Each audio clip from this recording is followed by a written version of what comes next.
Сәлем достар, бүгінгі құрбан айт мерекесімен сіздерді шын жүректен құттықтаймын. Жасаған құлшылықтарыңыз, ниеттеріңіз қабыл болсын. Бүгін сіздермен ашытқысыз 20 минутта дайын болатын өте дәмді бауырсақ дайындайтын боламыз. Ең алдымен біздің ыдысымызға осындай айранымызды және сода екеуін жақсылап араластырып, кішкене 1 минутқа қойып қоямыз. Себебі жаңағы айранымыз көтерілу үшін. Үстіне қантымызды қосамыз. Егер де тәтті бауырсақ ұнамаса, қантты азайтуға болады. Және жұмыртқамызды, тұзымызды салып араластырып аламыз, және де үстіне қаймағымызды қосып, жақсылап біркелкі масса етіп аламыз. Және де ұнымызды 2 бөліп салып араластырып аламыз, және қою масса болады. Кейіннен венчикті алып, қолымызбен қамырды жақсылап илейтін боламыз.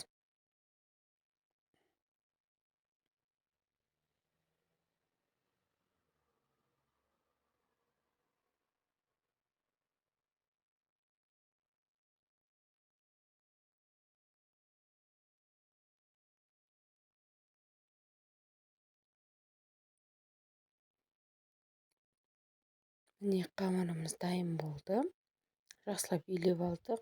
Енді 1-10 минутқа қамырымызды тындырып қоямыз. Кішкене болсын қамырымыз көтерілетін болады. Қамырды осылай 2 бөлікке бөліп аламыз да, жаңағыдай жайып, оқтаумен жайып аламыз.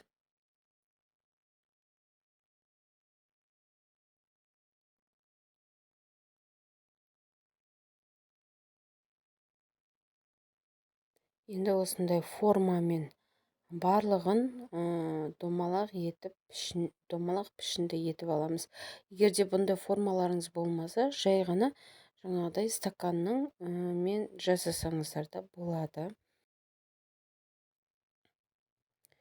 Енді майымызды қыздырып қоямыз. Мына жерде менде газымның кішкентай көзіне қойып қойдым.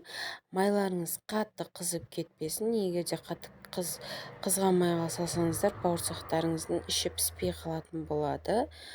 Осылай қып-қызыл етіп, жақсылап қуырып аламыз. Тағы да екіншісін көрсетейін сіздерге.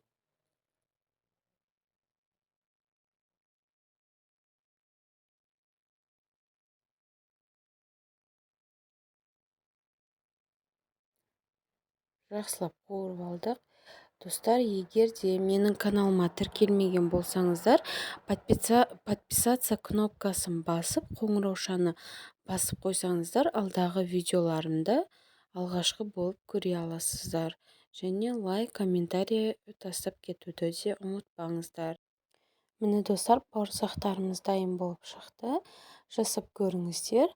Сіздермен бірге болған Фариза Шалқарқызы. Келесі кездескенше.